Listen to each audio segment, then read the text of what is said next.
अस्सलाम वालेकुम dear students.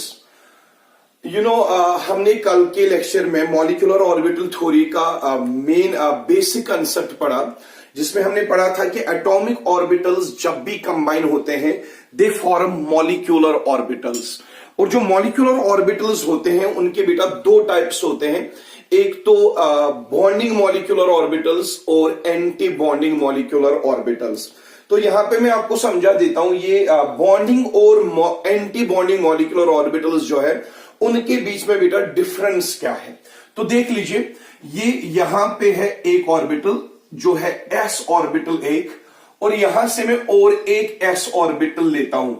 तो ये एस ऑर्बिटल होगा किसी एटम का, ये उसका न्यूक्लियस है यहां पे, और बाहर से है ये इलेक्ट्रॉन क्लाउड इस ऑर्बिटल का, ये इलेक्ट्रॉन क्लाउड है। और यहां पे ये जिस एटम का एस ऑर्बिटल है उसका न्यूक्लियस, और यहां से रख दो उसका इलेक्ट्रॉन क्लाउड।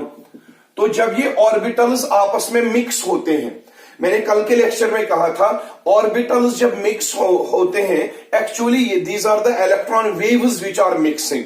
या तो इनके बीच में हो जाती है ऑर्बिटल्स मिक्स होने के टाइम पे या तो कंस्ट्रक्टिव इंटरफेरेंस होता है या तो डिस्ट्रक्टिव इंटरफेरेंस होता है। जो बच्चे ये लेक्चर पहली बार देख रहे हैं उनको मैं रिकमेंड कर रहा हूं वो मॉलिक्यूलर ऑर्बिटल थ्योरी का पार्ट फर्स्ट पहले देखें, फिर इस वाले लेक्चर को देखें, तब जाके ये वाला लेक्चर आपको समझ आएगा।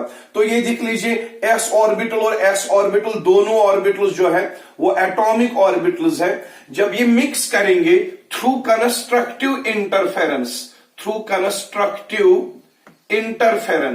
कंस्ट्रक्टिव इंटरफेरेंस के थ्रू जब ये मिक्स करेंगे तो क्या होगा, इस इलेक्ट्रॉन वेव और इस इलेक्ट्रॉन वेव की जो क्रस्ट और ट्रफ होंगे वो मिक्स होंगे और एक रिजल्टेंट वेव बन जाएगी जिसका क्रस्ट का मैग्नीट्यूड भी बड़ा होगा और ट्रफ का मैग्नीट्यूड भी बड़ा होगा।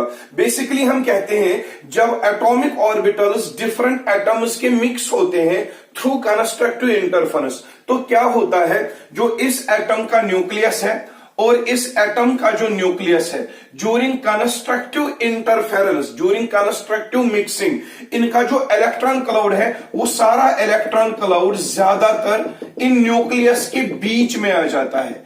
ये मॉलिक्यूलर ऑर्बिटल बन गया। ये मॉलिक्यूलर ऑर्बिटल जो है इसमें इलेक्ट्रॉन डेंसिटी कंस्ट्रक्टिव इंटरफेरेंस जब होती है तो दो न्यूक्लियस के बीच में इलेक्ट्रॉन डेंसिटी का मैग्नीट्यूड बहुत ज्यादा इंक्रीज हो जाता है। ये दोनों ऑर्बिटल्स मिक्स हो रहे हैं, मिक्स होके बना रहे हैं मॉलिक्यूलर ऑर्बिटल। ये मॉलिक्यूलर ऑर्बिटल बन गया। लेकिन अगर मॉलिक्यूलर ऑर्बिटल बन रहा है बाय कंस्ट्रक्टिव इंटरफेरेंस, तब जब ये ऑर्बिटल्स मिक्स करते हैं, मिक्स करते समय दो कंबाइनिंग एटम्स के न्यूक्लियस के बीच में इलेक्ट्रॉन की डेंसिटी बहुत ज्यादा इंक्रीज हो जाती है। और जब इलेक्ट्रॉन की डेंसिटी बेटा इंक्रीज हो जाती है तो क्या होता है, ये न्यूक्लियस इस इलेक्ट्रॉन को अपनी तरफ खींचेगा और ये न्यूक्लियस भी इलेक्ट्रॉन क्लाउड को अपनी तरफ खींचेगा और यहां पे अट्रैक्शन बहुत ज्यादा हो जाएगी। और जब अट्रैक्शन बहुत ज्यादा हो जाएगी, ये जो मॉलिक्यूलर ऑर्बिटल बन रहा है इसमें से एनर्जी बहुत ज्यादा रिलीज होगी। ये बनने के टाइम पे यहां पे अट्रैक्शन जब ज्यादा होगी, मॉलिक्यूलर ऑर्बिटल में अट्रैक्शन ज्यादा हो रही है तो एनर्जी ज्यादा रिलीज होगी। जब एनर्जी ज्यादा रिलीज होगी, इस मॉलिक्यूलर ऑर्बिटल की एनर्जी कम हो जाएगी, it will become less energetic molecular orbital, इसकी लेस एनर्जी बन जाएगी। और ऐसे ही मॉलिक्यूलर ऑर्बिटल को हम बॉन्डिंग मॉलिक्यूलर ऑर्बिटल के नाम से जानते हैं। दैट मीन्स जब दो एटॉमिक ऑर्बिटल्स आपस में मिक्स होते हैं बाय कंस्ट्रक्टिव इंटरफेरेंस, तो उस टाइम क्या होता है, कंबाइनिंग एटम्स के न्यूक्लियस के दरमियान इलेक्ट्रॉन डेंसिटी बहुत बढ़ जाती है।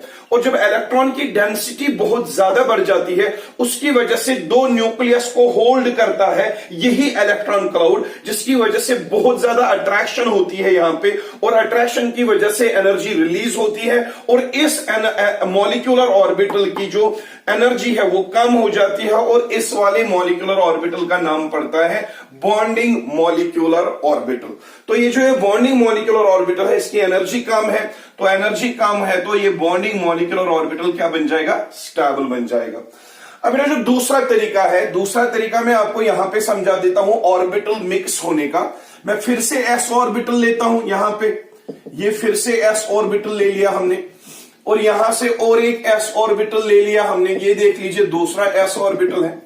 अब जब ये दूसरे तरीके से मिक्स करेंगे, ये फिर से मिक्स हो रहे हैं, लेकिन अभी ये मिक्स हो रहे हैं बाय डिस्ट्रक्टिव इंटरफेरेंस। अब जब डिस्ट्रक्टिव इंटरफेरेंस बेटा होती है, डिस्ट्रक्टिव इंटरफेरेंस के टाइम पे जब ऑर्बिटल्स मिक्स हो जाएंगे, ऑर्बिटल्स के मिक्स होने का एक तरीका तो ये है। दूसरा तरीका देख लो आप क्या होता है, यहां के दो एस ऑर्बिटल्स मिक्स हो जाएंगे in such a way that there is subtraction of the orbitals. Subtraction of orbitals को हम दूसरा नाम क्या कहते हैं, डिस्ट्रक्टिव इंटरफेरेंस। तो उस टाइम पे क्या होता है, ये न्यूक्लियस है एक एटम का, ये दूसरे एटम का न्यूक्लियस है, इनके बीच में इलेक्ट्रॉन डेंसिटी कम होती है और इलेक्ट्रॉन डेंसिटी बाहर से न्यूक्लियस के पीछे यहां बढ़ जाती है, और इस साइड से इलेक्ट्रॉन डेंसिटी नॉट न्यूक्लियस की डेंसिटी, इलेक्ट्रॉन डेंसिटी इस टाइम अगर डिस्ट्रक्टिव इंटरफेरेंस हो, डिस्ट्रक्टिव इंटरफेरेंस के टाइम पे जब ऑर्बिटल्स मिक्स होते हैं बाय डिस्ट्रक्टिव इंटरफेरेंस, उस टाइम क्या होता है, न्यूक्लियस और न्यूक्लियस के बीच में इलेक्ट्रॉन डेंसिटी कम हो जाती है। Electron density remains away from the nucleus, ये यहां रहती है न्यूक्लियस के पीछे, यहां भी न्यूक्लियस के पीछे, और यहां बीच में ड्यूरिंग डिस्ट्रक्टिव इंटरफेरेंस जब ये मिक्स करते हैं, डिस्ट्रक्टिव इंटरफेरेंस के दरमियान जब ये मिक्स करते हैं ऑर्बिटल्स, तो यहां इनके बीच में न्यूक्लियस के बीच में इलेक्ट्रॉन डेंसिटी कम हो जाती है। उसकी वजह से दो न्यूक्लियस जो है वो एक्सपोज हो जाते हैं, आपस में रिपल्शन करने लगते हैं। तो जब यहां पे रिपल्शन होती है, उसी रिपल्शन की वजह से ये जो यहां पे मॉलिक्यूलर ऑर्बिटल बन रहा है, उस रिपल्शन की वजह से न्यूक्लियस के बीच में इलेक्ट्रॉन डेंसिटी खत्म हो जाती है, कम हो जाती है, तो इनके बीच में रिपल्शन ज्यादा होती है। वी से न्यूक्लियस आर मोर एक्सपोज्ड। जब न्यूक्लियस ज्यादा एक्सपोज होते हैं एक दूसरे के साथ मॉलिक्यूलर ऑर्बिटल में ड्यूरिंग डिस्ट्रक्टिव इंटरफेरेंस, तो रिपल्शन बढ़ जाती है, और जब रिपल्शन बढ़ जाती है इसकी एनर्जी बढ़ जाएगी, हाई एनर्जी आएगी इस मॉलिक्यूलर ऑर्बिटल की, और हाई एनर्जी की वजह से ये जो मॉलिक्यूलर ऑर्बिटल होगा वो अनस्टेबल होगा, और ऐसे मॉलिक्यूलर ऑर्बिटल को जो डिस्ट्रक्टिव इंटरफेरेंस के थ्रू बनता है by mixing of atomic orbitals during destructive interference, जिसकी वजह से न्यूक्लियस और न्यूक्लियस के बीच में इलेक्ट्रॉन डेंसिटी कम हो जाती है, रिपल्शन बढ़ जाती है, और जो ये मॉलिक्यूलर ऑर्बिटल बनता है उसकी एनर्जी भी ज्यादा हो जाती है, अनस्टेबल होता है। ऐसे मॉलिक्यूलर ऑर्बिटल को हम बेटा कहते हैं एंटी बॉन्डिंग मॉलिक्यूलर ऑर्बिटल। तो आपको जो कंफ्यूजन कल के लेक्चर में थोड़ा हुआ था कि सर ये डिस्ट्रक्टिव और कंस्ट्रक्टिव इंटरफेरेंस में क्या होता है, एक्चुअली ड्यूरिंग कंस्ट्रक्टिव इंटरफेरेंस जब ऑर्बिटल मिक्स होते हैं तो न्यूक्लियस के कंबाइनिंग एटम्स के न्यूक्लियस के दरमियान इलेक्ट्रॉन डेंसिटी बढ़ जाती है, उसकी वजह से दो न्यूक्लियस आपस में रिपल्शन नहीं करते हैं, तो यहां पे अट्रैक्शन ज्यादा होती है न्यूक्लियस और इलेक्ट्रॉन क्लाउड के बीच में। अट्रैक्शन की वजह से जो मॉलिक्यूलर ऑर्बिटल बनता है उसकी एनर्जी भी कम होगी और वो स्टेबल होगा, और ऐसा मॉलिक्यूलर ऑर्बिटल कहलाता है बॉन्डिंग मॉलिक्यूलर ऑर्बिटल। और यहां पे देख लीजिए आप, जब एस ऑर्बिटल या एटॉमिक ऑर्बिटल मिक्स होते हैं बाय डिस्ट्रक्टिव इंटरफेरेंस, उस टाइम क्या होता है, मॉलिक्यूलर ऑर्बिटल में न्यूक्लियस और न्यूक्लियस के बीच में इलेक्ट्रॉन डेंसिटी खत्म हो जाती है, इलेक्ट्रॉन डेंसिटी न्यूक्लियस के बीच में कम होती है, उसकी वजह से न्यूक्लियस एक्सपोज ज्यादा होते हैं, वो आपस में रिपल्शन ज्यादा करते हैं, और इस वाले मॉलिक्यूलर ऑर्बिटल में रिपल्शन ज्यादा होती है न्यूक्लियस के बीच में। जब रिपल्शन ज्यादा होती है एनर्जी बढ़ जाती है, अनस्टेबल मॉलिक्यूलर ऑर्बिटल कहलाता है, जिसको हम दूसरा नाम कहते हैं एंटी बॉन्डिंग मॉलिक्यूलर ऑर्बिटल। तो ये आ गया कंसेप्ट, बेसिकली बॉन्डिंग और एंटी बॉन्डिंग मॉलिक्यूलर ऑर्बिटल्स कैसे बनते हैं। तो एक मिनट रुकते हैं।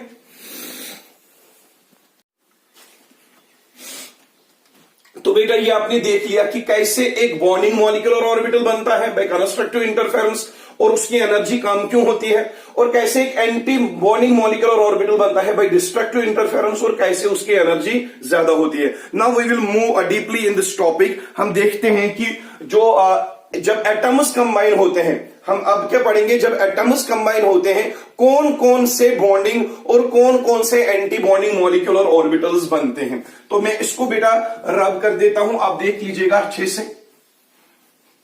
Now we are moving towards energy level diagram. Energy level diagram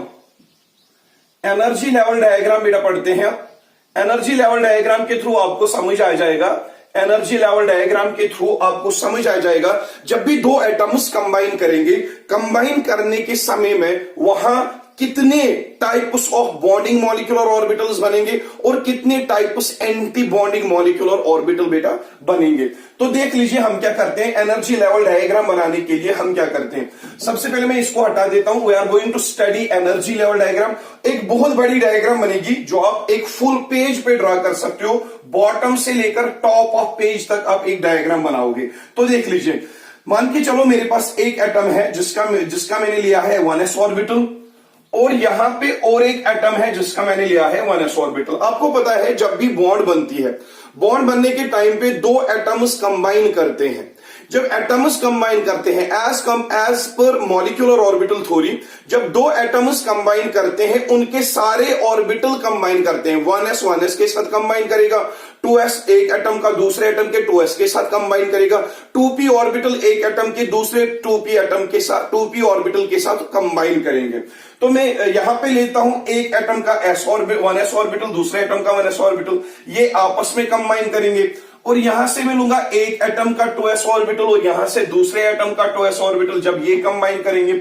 और यहां पे लेते हैं 2p ऑर्बिटल एक एटम का और यहां पे लेंगे 2p ऑर्बिटल दूसरे एटम का। आप देख लीजिएगा, यहां से मैंने एक एटम के ऑर्बिटल्स लिए हैं और यहां से मैंने दूसरे एटम के ऑर्बिटल्स लिए हैं। जब ये आपस में कंबाइन होंगे 1s ऑर्बिटल, मान के चलो ये A एटम के ऑर्बिटल है और ये B एटम के ऑर्बिटल है। दे मे बी सेम एटम्स और दे मे बी डिफरेंट एटम्स। हमने कल ही कहा था कि जब ऑर्बिटल्स की मिक्सिंग हो जाती है, वो ऑर्बिटल्स की मिक्सिंग हो जाती है उन ऑर्बिटल्स के बीच में जिनकी एनर्जी सेम हो या स्लाइटली सेम हो। हाइड्रोजन का s ऑर्बिटल हाइड्रोजन के s ऑर्बिटल के साथ मिक्स हो सकता है, कार्बन का s orbital 1s orbital nitrogen या ऑक्सीजन के s ऑर्बिटल के साथ कंबाइन हो सकता है। एनर्जी या तो सेम होगी या तो ऑलमोस्ट सेम होगी। तो देख लीजिए, जब 1s ऑर्बिटल और 1s ऑर्बिटल आपस में मिक्स होंगे, ये कितने ऑर्बिटल है, s ऑर्बिटल एक है और ये s ऑर्बिटल एक है, ये एक एटम का है, ये दूसरे एटम का है। जब ये आपस में इंटरमिक्सिंग करेंगे बेटा, जब ये मिक्स हो जाएंगे, यहां पे नॉट इंटरमिक्सिंग, जब ये कंबाइन होंगे, कंबाइन होने के बाद क्या होगा, यहां पे दो मॉलिक्यूलर ऑर्बिटल बनेंगे। मैंने कल ही कहा था जब एटॉमिक ऑर्बिटल, ये 1s जो है एटॉमिक ऑर्बिटल है, ये 1s जो है ये भी एटॉमिक ऑर्बिटल है। जब दो एटॉमिक ऑर्बिटल्स कंबाइन करते हैं, they will form two molecular orbitals. ये आ गया आपका एक मॉलिक्यूलर ऑर्बिटल और ये आ गया आपका दूसरा मॉलिक्यूलर ऑर्बिटल। अब जब समझना है यहां पे 1s ऑर्बिटल जो है, s ऑर्बिटल जब भी कंबाइन करते हैं, मिक्स होते हैं, ओवरलैप करते हैं, वो हमेशा हेड ऑन ओवरलैप करते हैं। जब हेड ऑन ओवरलैप करेंगे तो हेड ऑन ओवरलैप के थ्रू जो यहां पे मॉलिक्यूलर ऑर्बिटल्स बनेंगे, उन मॉलिक्यूलर ऑर्बिटल्स का नाम पड़ेगा सिग्मा मॉलिक्यूलर ऑर्बिटल और सिग्मा स्टार मॉलिक्यूलर ऑर्बिटल। अब देख लीजिए, 1s एटॉमिक ऑर्बिटल एक एटम का है, ये 1s एटॉमिक ऑर्बिटल दूसरे एटम का है, ये आपस में कंबाइन हो रहे हैं, ये आपस में कंबाइन हो रहे हैं। s और s जब भी कंबाइन होंगे ये हेड ऑन ओवरलैप करेंगे। हेड ऑन ओवरलैप करने की वजह से जो मॉलिक्यूलर ऑर्बिटल बनेंगे, दो बनेंगे, क्योंकि दो ऑर्बिटल्स कंबाइन कर रहे हैं, दो बनेंगे मॉलिक्यूलर ऑर्बिटल। उसमें से एक होगा बॉन्डिंग, दूसरा होगा बेटा एंटी बॉन्डिंग मॉलिक्यूलर ऑर्बिटल। अब जो बॉन्डिंग मॉलिक्यूलर ऑर्बिटल है सिग्मा वाला, वो कौन से ऑर्बिटल से बन रहा है, 1s से। इसको हम नाम रखते हैं सिग्मा 1s ऑर्बिटल। अब sigma 1s orbital is the first bonding molecular orbital. और जो एंटी बॉन्डिंग बनेगा वो भी किससे बन रहा है, 1s से बन रहा है, तो इसको हम नाम रखेंगे sigma star 1s anti bonding. तो देख लीजिए, जब 1s कंबाइन करेगा, 1s ऑर्बिटल कंबाइन करेगा, they will form two molecular orbitals, one will be called as bonding molecular orbital and the another one will be called as anti bonding molecular orbital. और ये जो sigma 1s है, इसको आप bonding molecular orbital नाम रख लो। This is bonding molecular orbital जो कि 1s से कंबाइन होकर बन रहा है। और सिग्मा स्टार 1s जो है ये एंटी बॉन्डिंग मॉलिक्यूलर ऑर्बिटल है, एंटी बॉन्डिंग मॉलिक्यूलर ऑर्बिटल जो कि 1s से कंस्ट्रक्टिव ओवरलैपिंग के बाद बनेगा। और ये जो है bonding molecular orbital sigma 1s, ये 1s जब कंस्ट्रक्टिव इंटरफेरेंस करेंगे तो ये वाला बॉन्डिंग मॉलिक्यूलर ऑर्बिटल बनेगा। अब यहां मैं एक लाइन ले लेता हूं ऊपर की तरफ। मैंने पहले ही कहा था बॉन्डिंग मॉलिक्यूलर ऑर्बिटल की एनर्जी कम होती है। जब हम ऊपर की तरफ जाएंगे एंटी बॉन्डिंग आएगा, ऊपर की तरफ एनर्जी बेटा इंक्रीज हो जाएगी, इसकी एनर्जी कम इसकी एनर्जी ज्यादा। तो यहां पे आप लाइन एक एरो लिख दो ऊपर की तरफ, यानी जितना जितना हम ऊपर की तरफ जाएंगे ऑर्बिटल्स की, मॉलिक्यूलर ऑर्बिटल्स की एनर्जी बेटा इंक्रीज हो जाएगी। तो यहां पे energy of molecular orbitals increase हो रही है। पहले जब 1s ऑर्बिटल कंस्ट्रक्टिव इंटरफेरेंस करेंगे तो वो बॉन्डिंग मॉलिक्यूलर ऑर्बिटल बनाएंगे सिग्मा 1s। फिर जब 1s कंबाइन करेंगे थ्रू कंस्ट्रक्टिव इंटरफेरेंस तो एंटी बॉन्डिंग मॉलिक्यूलर ऑर्बिटल बनेगा, जिसका हमने नाम रख दिया सिग्मा स्टार 1s। अब सेम लाइकवाइज 2s और 2s के बीच में ओवरलैपिंग हो जाएगी, 2s और 2s के बीच में कॉम्बिनेशन हो जाएगी। ये भी s ऑर्बिटल है, ये भी s ऑर्बिटल है, जो फिर से यहां पे इन दोनों के बीच में कॉम्बिनेशन होगा s और s के बीच में। s और s जब भी कंबाइन करेंगे तो हेड ऑन ओवरलैप के थ्रू कंबाइन करेंगे। तो ये s ऑर्बिटल ये s ऑर्बिटल कंबाइन होके कितने ऑर्बिटल्स कंबाइन हो रहे हैं? ये कौन सा ऑर्बिटल है? 2s एटॉमिक ऑर्बिटल है बेटा, ये भी 2s ऑर्बिटल है, एटॉमिक ऑर्बिटल है। ये एक एटम का होगा 2s, ये दूसरे एटम का होगा 2s। जब ये आपस में कंबाइन करेंगे, कंबाइन करने के बाद क्या बनाएंगे? दो मॉलिक्यूलर ऑर्बिटल, एक बॉन्डिंग और एक एंटी बॉन्डिंग। ये आ गया आपका एंटी बॉन्डिंग और ये आ गया बॉन्डिंग। अब देख लो, दो एटॉमिक ऑर्बिटल्स 2s 2s फिर से कंबाइन कर रहे हैं। जब ये कंबाइन करेंगे, ये कंबाइन करने के दो तरीके हैं, एक तो कंस्ट्रक्टिव इंटरफेरेंस, दूसरा डिस्ट्रक्टिव इंटरफेरेंस। तो यहां पे दो मॉलिक्यूलर ऑर्बिटल बनेंगे, ये तो एक मॉलिक्यूलर ऑर्बिटल बन रहा है, ये दूसरा मॉलिक्यूलर ऑर्बिटल बन रहा है, लेकिन इनमें से एक होगा बॉन्डिंग मॉलिक्यूलर ऑर्बिटल, दूसरा होगा anti bonding molecular orbital, anti bonding molecular orbital. और ये जो बॉन्डिंग मॉलिक्यूलर ऑर्बिटल किससे बन रहा है? 2s से बन रहा है। ये भी बन रहा है एंटी बॉन्डिंग किससे बन रहा है? 2s से बन रहा है। लेकिन ये बॉन्डिंग वाला है, इसका नाम पड़ेगा सिग्मा 2s, सिग्मा 2s। और ये एंटी बॉन्डिंग वाला है, इसका नाम पड़ेगा सिग्मा स्टार 2s। तो सिंपल कंसेप्ट है, जब 1s कंबाइन हो रहा है, दो मॉलिक्यूलर ऑर्बिटल बन रहे, एक बॉन्डिंग वाला एक एंटी बॉन्डिंग वाला। तो 2s कंबाइन कर रहे हैं तो दो मॉलिक्यूलर ऑर्बिटल बन रहे, एक तो सिग्मा 2s वो बॉन्डिंग वाला है और सिग्मा स्टार 2s तो वो एंटी बॉन्डिंग वाला है। सिंपल रिप्रेजेंटेशन है बेटा। जब आप स्टार यूज करोगे तो ये एंटी बॉन्डिंग को रिप्रेजेंट करता है। मैंने यहां पे लिखा है स्टार 1s2, ये एंटी बॉन्डिंग वाला है जो 1s ऑर्बिटल के से बन रहा है, और ये सिग्मा स्टार 2s है, ये एंटी बॉन्डिंग मॉलिक्यूलर ऑर्बिटल है जो 2s ऑर्बिटल से बन रहा है आफ्टर डिस्ट्रक्टिव इंटरफेरेंस। और ये सिग्मा है, खाली सिग्मा, स्टार हमने यूज नहीं किया। तो ये बॉन्डिंग मॉलिक्यूलर ऑर्बिटल है, ये वो बॉन्डिंग मॉलिक्यूलर ऑर्बिटल है जो बन रहा है bye combination of 2s and 2s orbital after constructive interference जो बन रहा है। तो एक मिनट रुकते हैं फिर से बेटा, एक मिनट रुकने के लिए कहा था, इसको मैं रब कर देता हूं पहले। अब आएगी बारी जब 2p और 2p ऑर्बिटल मिक्स होगा। अब मैं ऊपर तो नहीं बना सकता, मैं इसको रब कर देता हूं, लेकिन आप क्या करोगे, आप जो 2p ऑर्बिटल की मिक्सिंग शो करोगे वो आप ऊपर ही शो करोगे पेज पे। लेकिन मेरे पास यहां पे जगह ही नहीं है, इसलिए मैं इसको हटा के फिर 2p ऑर्बिटल की मिक्सिंग करा देता हूं। अब देख लीजिए, ये जो 2p है इनकी मिक्सिंग हो जाएगी। ये एक एटम का 2p ऑर्बिटल है, ये दूसरे एटम का 2p ऑर्बिटल है, ये आपस में मिक्सिंग करके बनाएंगे बॉन्डिंग और एंटी बॉन्डिंग मॉलिक्यूलर ऑर्बिटल। तो हटा देते हैं इस 2p को, इस 2p को हटा देते हैं। हम 2p को यहां लिख लेते हैं 2p ऑर्बिटल, ये 2p ऑर्बिटल है, ये भी एटॉमिक ऑर्बिटल है बेटा, 2p एटॉमिक ऑर्बिटल, ये भी 2p एटॉमिक ऑर्बिटल है। ये एक एटम ए के होंगे, ये दूसरे एटम बी के होंगे, दे ए एंड बी दे में बी सेम और दे में बी डिफरेंट। अब एक चीज समझना है, p ऑर्बिटल जो बेटा होते हैं, p ऑर्बिटल 3 होते हैं, एक तो px py pz, और यहां पे भी p ऑर्बिटल 3 होंगे, px py और pz। मैं यहां पे a हटा देता हूं, b हटा देता हूं, ये px ऑर्बिटल है, ये py ऑर्बिटल है और ये pz ऑर्बिटल है। लाइकवाइज दूसरे एटम के पास ये px होगा, ये py होगा और ये pz होगा। अब यहां px के साथ कंबाइन करेगा, py के साथ कंबाइन करेगा और pz के साथ कंबाइन करेगा। अब यहां पे एक चीज समझनी है बेटा, जब भी p ऑर्बिटल्स कंबाइन करेंगे, ये समझो आप, ये p ऑर्बिटल 3 है, ये pz ऑर्बिटल है, pz ऑर्बिटल, ये py ऑर्बिटल है और ये px ऑर्बिटल है, ये px ऑर्बिटल है, px, ये py ऑर्बिटल है और ये pz ऑर्बिटल है। ऐसे यहां पे देखो, ये px ऑर्बिटल है, ये py ऑर्बिटल है जो आपकी तरफ है और ये pz ऑर्बिटल है, px py pz, ये वाला px py pz। अब जब दो px पीएक्स जो ये है पीएक्स ये वाले दो पी वाई है आपकी तरफ पॉइंट कर रहे हैं, और ये पीजड जो बीच में है पीजड।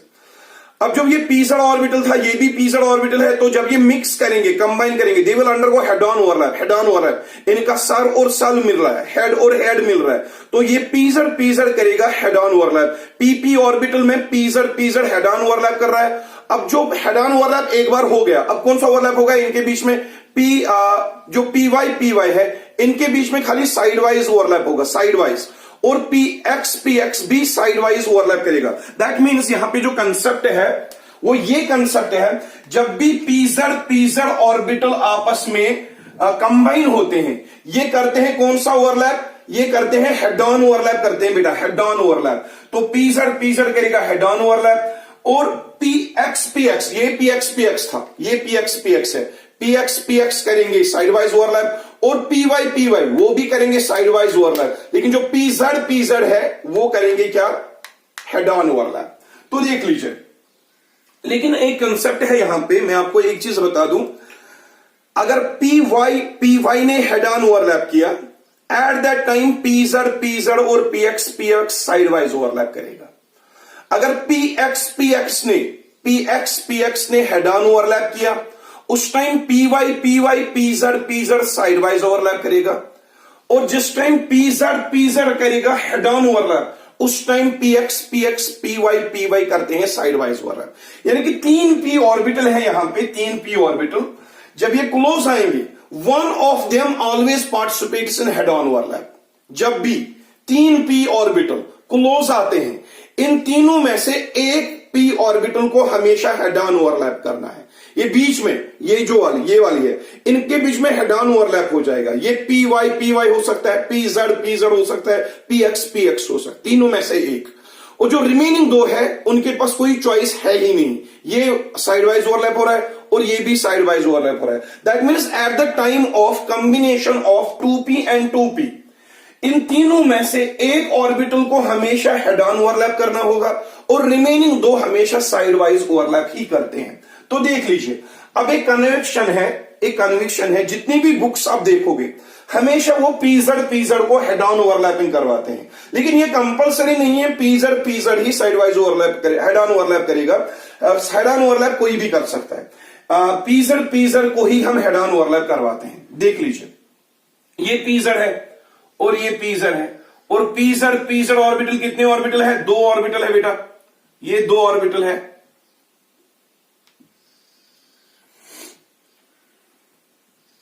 एक चीज यहां पे समझो आप, अच्छे से मैं लिख देता हूं, ये हटा दो, इसको मैं हटा देता हूं।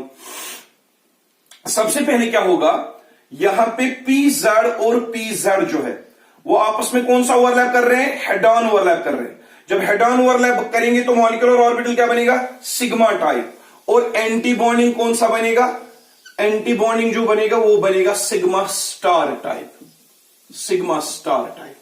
जब पीजड हेड ऑन ओवरलैप करेंगे, हेड ऑन ओवरलैप करने के बाद जो ऑर्बिटल बनेगा molecular orbital, one will B bonding sigma, another one will B anti bonding sigma star, जो पीजड से बनेंगे तो उनका नाम पड़ेगा sigma 2pz and sigma star 2pz। ये बॉन्डिंग है पीजड का, ये एंटी बॉन्डिंग है पीजड का। जब उनके बीच में हो रही है एक तो कंस्ट्रक्टिव इंटरफेरेंस और डिस्ट्रक्टिव इंटरफेरेंस। अब और चीज देख लीजिए, मैंने पीजड को यहां पे हेड ऑन ओवरलैप करवाया, उन्होंने बनाए 2 मॉलिक्यूलर ऑर्बिटल, एक बॉन्डिंग एक एंटी बॉन्डिंग। अब रही बात पीएक्स की, यहां पे भी पीएक्स है, पीएक्स करेगा साइड वाइज ओवरलैप, और पीवाई भी करेगा साइड वाइज ओवरलैप। अब ये पीएक्स के साथ कंबाइन करेगा, और यहां का पीवाई यहां के पीवाई से ओवरलैप करेगा, और वो 2 मॉलिक्यूलर ऑर्बिटल्स बनाते हैं, 2 मॉलिक्यूलर ऑर्बिटल्स, 2 बॉन्डिंग के, और 2 बनेंगे ऊपर यहां पे 2 बनेंगे यहां पे पीएक्स और पीवाई जब कंबाइन होंगे, कितने ऑर्बिटल्स कंबाइन हो रहे हैं? पीएक्स पीवाई 2, टोटल कितने कंबाइन हो रहे हैं? 4 में से 2 बनेंगे बॉन्डिंग, 2 बनेंगे एंटी बॉन्डिंग। अब जो पीएक्स के साथ कौन सा ओवरलैप करेगा? Side wise. पी वाई कौन करेगा? Side wise. और जब साइड वाइज ओवरलैप इन चारों ऑर्बिटल्स के बीच में होगा, चार बनेंगे मॉलिक्यूलर ऑर्बिटल। चार में से दो की एनर्जी होगी सेम क्योंकि वो होंगे बॉन्डिंग, और दो की एनर्जी होगी ज्यादा क्योंकि वो होंगे एंटी बॉन्डिंग। तो यहां पे पीएक्स पी वाई इस पीएक्स पी वाई के साथ कंबाइन हो रहा है। एक तो यहां पे बनेगा पाई 2px बॉन्डिंग, पाई 2py एंटी बॉन्डिंग, ये मॉलिक्यूलर ऑर्बिटल बनेंगे। और यहां पे क्या बनेगा? और पाई स्टार 2px एंटी बॉन्डिंग, और बनेगा पाई स्टार 2py एंटी बॉन्डिंग। तो देख लो पीजेड इनके बीच में हेड ऑन ओवरलैप हो गया। हेड ऑन ओवरलैप की वजह से ये बनाएगा बॉन्डिंग सिग्मा 2pz और बनाएगा anti bonding sigma star 2pz। अब जब पी वाई और यहां के पी वाई चार ऑर्बिटल्स कंबाइन होंगे, ये साइड वाइज ओवरलैप से कंबाइन हो रहे हैं, ये साइड वाइज ओवरलैप से कंबाइन हो रहे हैं। जब कंबाइन होंगे तो यहां पे टोटल 4 मॉलिक्यूलर ऑर्बिटल्स बनेंगे क्योंकि पीएक्स पी वाई 2 है, यहां पे भी पीएक्स पी वाई 2 है। टोटल ये हो गए चार एटॉमिक ऑर्बिटल जब कंबाइन होंगे, चार बनाएंगे मॉलिक्यूलर ऑर्बिटल। चार में से दो होंगे बॉन्डिंग और दो होंगे एंटी बॉन्डिंग। लेकिन ये जो बॉन्डिंग वाले बनेंगे ये पाई वाले बनेंगे, और ये एंटी बॉन्डिंग बने हुए पाई स्टार वाले बनेंगे क्योंकि इनके बीच में कौन सा ओवरलैप हो रहा है? यहां इनके बीच में साइड वाइज ओवरलैप हो रहा है। तो मेरा देख लीजिए और एक चीज, जब 1s कंबाइन हुआ था उन्होंने बनाया था sigma 1s sigma star 1s। 2s combine हुआ था तो उन्होंने बनाया था sigma 2s bonding and sigma star 2s anti bonding. और यहां पे पीजेड के बीच में हेड ऑन ओवरलैप हुआ, उन्होंने बनाया सिग्मा स्टार 2pz और सिग्मा 2pz बॉन्डिंग और बनाया sigma star 2pz anti bonding. फिर पीएक्स के साथ कंबाइन हुआ, पी वाई के साथ कंबाइन हुआ, चार ऑर्बिटल्स कंबाइन हुए, इन्होंने चार मॉलिक्यूलर ऑर्बिटल्स बनाए। चार में से दो आ गए बॉन्डिंग, दो आ गए एंटी बॉन्डिंग। लेकिन जो बॉन्डिंग वाले दो है वो है पाई 2px पाई 2py, और उनके रेस्पेक्टिव जो एंटी बॉन्डिंग है वो है पाई star 2px and pi star 2py। तो देख लेते हैं आप क्या करते हैं। ये जो आप डायग्राम्स ड्रा कर रहे हो, these diagrams are called as energy level diagrams of molecular orbitals. अब ये मॉलिक्यूलर ऑर्बिटल की एनर्जी कम है, इसकी ज्यादा है, इसकी इससे भी ज्यादा है, और सबसे ज्यादा इसकी एनर्जी है। तो देख लो आप एक चीज हम क्या करेंगे, हम क्या करते हैं दूसरा चीज। बेटा हमने पहले ही बोला जब 1s कंबाइन होता है they form sigma 1s and sigma star 1s bonding and anti bonding. जब 2s ऑर्बिटल एक एटॉम का दूसरे 2s ऑर्बिटल के साथ कंबाइन होता है they form sigma 2s and sigma star 2s। After that जब 2p orbital px py pz combine होते हैं दूसरे एटम के px py pz के साथ, वहां पे हमने देखा जो pz है उन्होंने हेड ऑन ओवरलैप किया और उन्होंने दो मॉलिक्यूलर ऑर्बिटल्स बनाए, एक तो सिग्मा 2pz बॉन्डिंग और sigma star 2pz anti bonding. फिर उसके बाद जो रहे रिमेनिंग दो कौन से थे? px के साथ साइडवाइज ओवरलैपिंग करता था, py के साथ साइडवाइज ओवरलैपिंग करता था। चार ऑर्बिटल्स के बीच में जब ओवरलैपिंग होगी वो चार बॉन्डिंग बनाएंगे, चार मॉलिक्यूलर ऑर्बिटल बनाएंगे, उन चारों में से दो होंगे बॉन्डिंग पाई 2pxy पाई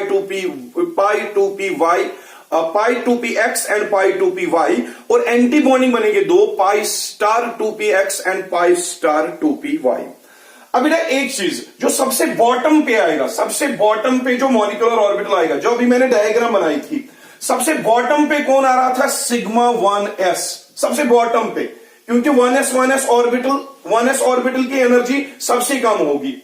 1s ऑर्बिटल की एनर्जी सबसे कम होती है because that is closer to nucleus, और उससे जो बॉन्डिंग बनेगा सिग्मा 1s उसकी एनर्जी भी कम होगी। और सिग्मा 1s के बाद ऊपर क्या आता था? Sigma star 1s। तो ये इन दोनों में से इसकी एनर्जी कम, इसकी एनर्जी ज्यादा। अब फिर जब 2s ऑर्बिटल मिक्स करते हैं वो एक तो सिग्मा 2s बनाते हैं और उसके ऊपर बनता है सिग्मा स्टार 2s। इसकी एनर्जी कम, इसकी एनर्जी ज्यादा।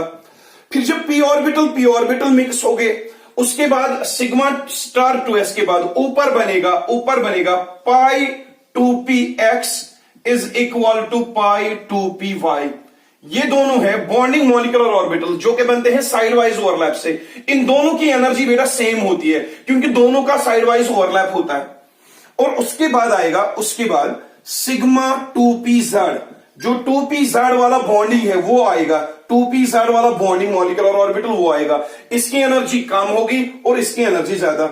अब इसके बाद आएगा पाई स्टार, इस वाले का anti bonding, pi star 2px is equal to pi star 2py।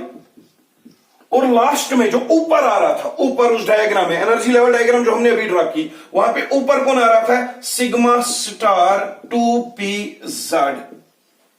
ये जो ऑर्डर आ रहा है यहां से लेकर यहां तक, इन दोनों की, इसकी एनर्जी इससे कम, इस सेट की एनर्जी इस सेट से कम, इस सेट की एनर्जी इस सेट से कम, और इस सेट की एनर्जी इससे कम, इसकी एनर्जी इससे कम होगी, इस सेट की एनर्जी इससे कम होगी। That means these two molecular orbitals they have less energy than the molecular orbitals found from 2s to s, and these two orbitals will have less energy than the molecular orbitals formed by sidewise overlapping of 2px and 2py, and these two will have less energy than sigma 2pz.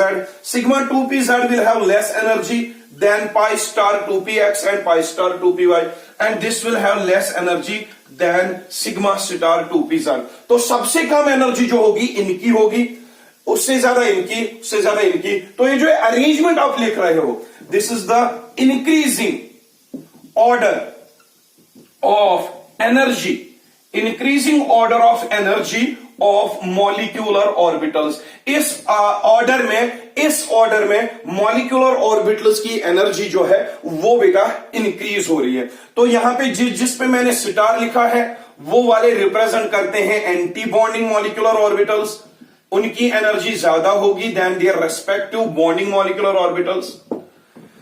तो जब भी आपको electron distribute करने हो molecules में जब भी आप इलेक्ट्रॉन डिस्ट्रीब्यूट करोगे, पहले इन दो में इलेक्ट्रॉन जाएंगे, फिर इन दो में इलेक्ट्रॉन जाएंगे, फिर यहां इलेक्ट्रॉन जाएंगे, क्योंकि हमें ऑब्बा प्रिंसिपल क्या कहता है, सबसे पहले इलेक्ट्रॉन उस ऑर्बिटल को आप दीजिए जिसकी एनर्जी कम होगी, तो वो इसकी है।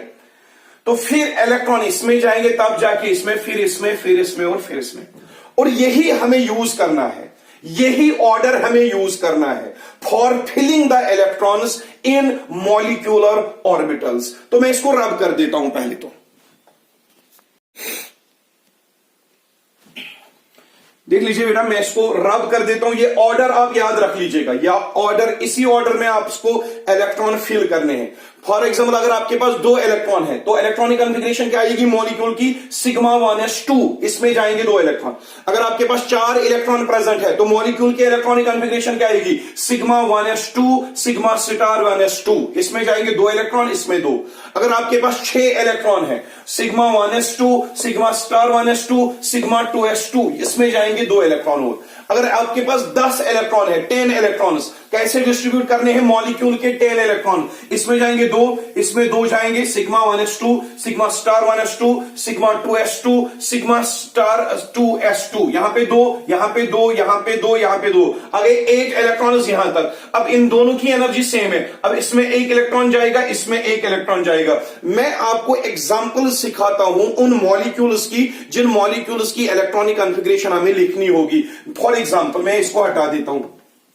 आपको कभी एक मॉलिक्यूल्स, कभी कुछ मॉलिक्यूल्स एग्जाम में दिए होते हैं, मॉलिक्यूल्स दिए होंगे एग्जाम में, आपको उनकी इलेक्ट्रॉनिक कॉन्फ़िगरेशन लिखनी होगी। तो देख लो बेटा, हमने एक चीज यहां पे समझा कि जब भी एटॉम्स कंबाइन होते हैं, एटॉमिक ऑर्बिटल्स कंबाइन होते हैं, दे फॉर्म मॉलिक्यूलर ऑर्बिटल्स। और इलेक्ट्रॉन्स जो एटॉमिक ऑर्बिटल्स के होते हैं वो सारे इलेक्ट्रॉन्स मॉलिक्यूलर ऑर्बिटल्स में मूव करते हैं। तो हम मॉलिक्यूलर ऑर्बिटल्स में कैसे मॉलिक्यूल्स के इलेक्ट्रॉन्स को शेयर करें, वही हमें पढ़ना है।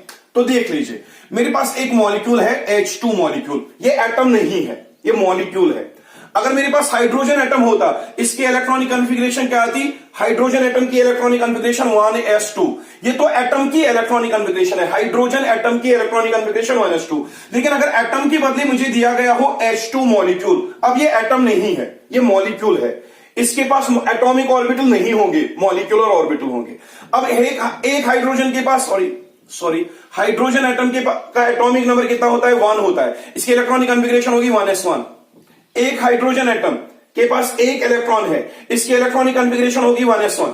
लेकिन अगर मेरे पास H2 एटम के बदले दिया है H2 मॉलिक्यूल, इस मॉलिक्यूल की इलेक्ट्रॉनिक कॉन्फ़िगरेशन क्या आएगी? क्या इसकी इलेक्ट्रॉनिक कॉन्फ़िगरेशन आएगी 1s2? नहीं आएगी, क्योंकि 1s जो है वो एटॉमिक ऑर्बिटल है, H2 जो है ये मॉलिक्यूल है, इसके पास मॉलिक्यूलर ऑर्बिटल होगा। तो सबसे पहला मॉलिक्यूलर ऑर्बिटल कौन है? Sigma 1s, sigma 1s। तो हाइड्रोजन एटम एक के पास एक इलेक्ट्रॉन, दो एटम इसके पास दो इलेक्ट्रॉन, यहां पे इलेक्ट्रॉनिक कॉन्फ़िगरेशन आएगी सिग्मा 1s2। बेटा सिग्मा स्टार में कितना इलेक्ट्रॉन जाएगा? सिग्मा स्टार में कोई इलेक्ट्रॉन जाएगा कि नहीं जाएगा? नहीं जाएगा, क्योंकि इसके पास खाली दो ही इलेक्ट्रॉन है, तो इसमें एंटी बॉन्डिंग में कोई इलेक्ट्रॉन जाएगा ही नहीं। This is called as molecular orbital electronic configuration of H2 molecule. यहां पे फिर से समझिएगा, ये हाइड्रोजन एटम है, एटम की इलेक्ट्रॉनिक कॉन्फ़िगरेशन 1s1 है, लेकिन मॉलिक्यूल की इलेक्ट्रॉनिक कॉन्फ़िगरेशन जो है हाइड्रोजन मॉलिक्यूल की, that is sigma 1s2, sigma star 1s0। दो ही इलेक्ट्रॉन है इसके पास, यहां पर ऐसे खाली लिख सकते हो, इसकी इलेक्ट्रॉनिक कॉन्फ़िगरेशन आएगी सिग्मा 1s2। अब इसको हटा दो आप, ये आपको चाहिए ही नहीं। अगर आपके पास हीलियम है, He2, helium molecule, helium He2 hypothetical molecule है ये हाइपोथेटिकल मॉलिक्यूल He2, इसमें कितने इलेक्ट्रॉन होंगे? एक हीलियम के पास दो इलेक्ट्रॉन और दूसरे हीलियम के पास भी दो इलेक्ट्रॉन, यानी कि आपको 4 इलेक्ट्रॉन डिस्ट्रीब्यूट करने हैं। What will be the molecular orbital electronic configuration?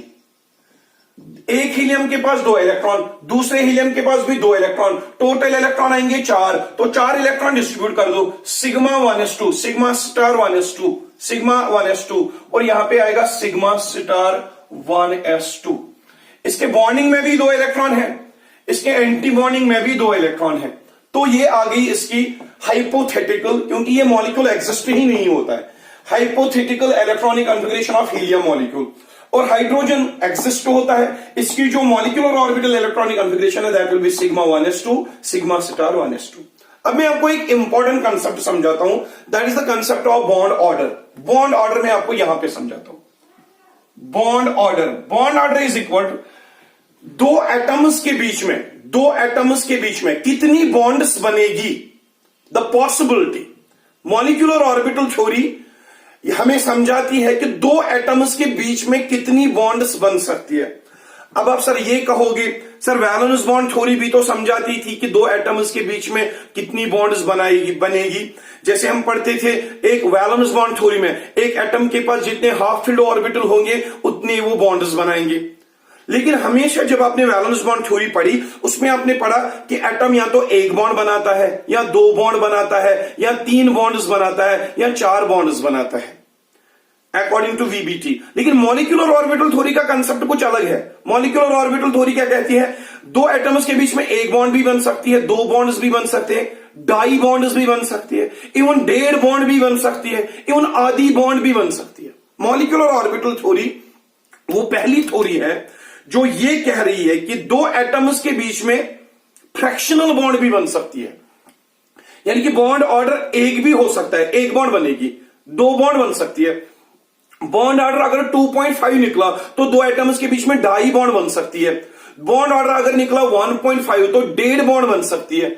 Bond order अगर निकला 0.5 तो आधी बॉन्ड भी बन सकती है। ये है मॉलिक्यूलर ऑर्बिटल की ब्यूटी, मॉलिक्यूलर ऑर्बिटल थ्योरी की ब्यूटी। अब देख लीजिए बॉन्ड ऑर्डर रिप्रेजेंट्स दो एटम्स के बीच में कितनी बॉन्ड्स बनेगी, तो देख लीजिए उसके लिए एक फार्मूला है, bond order is equal to 1/2 of number of electrons in bonding minus number of electrons in anti bonding. ये फार्मूला याद रखेगा। बॉन्ड ऑर्डर जब भी आपको मालूम करना हो एक मॉलिक्यूल में कितनी बॉन्ड्स हो सकती है, उसके लिए फार्मूला है ½ of number of electrons in bonding minus number of electrons in anti bonding. जरा हम इस मॉलिक्यूल का बॉन्ड ऑर्डर डिटरमाइन करते हैं। H2 मॉलिक्यूल का bond order of H2 molecule that is equal to ½ of number of electrons in bonding में कितने electron है? सिग्मा 1s2 में 2 इलेक्ट्रॉन, ये 2 इलेक्ट्रॉन है बॉन्डिंग में, minus number of electrons in anti bonding में कितने इलेक्ट्रॉन है? यहां पे 0। That means bond order will come out to be 1/2 of 2 1/2 of 2, तो 2 का हाफ क्या आएगा 1, यानी कि बॉन्ड ऑर्डर हाइड्रोजन की केस में क्या है 1। जब बॉन्ड ऑर्डर 1 आ गया, इसका मतलब है हाइड्रोजन और हाइड्रोजन के केस में एक ही बॉन्ड पॉसिबल है, जो कि हमें वीबीटी भी बताती थी। लेकिन यहां पे हमें अच्छे से डिटरमाइन हो गया कि हाइड्रोजन और हाइड्रोजन कैसे एक बॉन्ड बनाते हैं। कौन सी बॉन्ड निकली, कौन सा बॉन्ड ऑर्डर निकला, 1 बॉन्ड ऑर्डर निकला। बॉन्ड ऑर्डर का 1 निकलना, दैट मीन्स हाइड्रोजन और हाइड्रोजन के बीच में एक बॉन्ड पॉसिबल है। अब देखते हैं हीलियम के केस में, क्या हीलियम के केस में भी बॉन्ड ऑर्डर 1 आएगा, देख लेते हैं।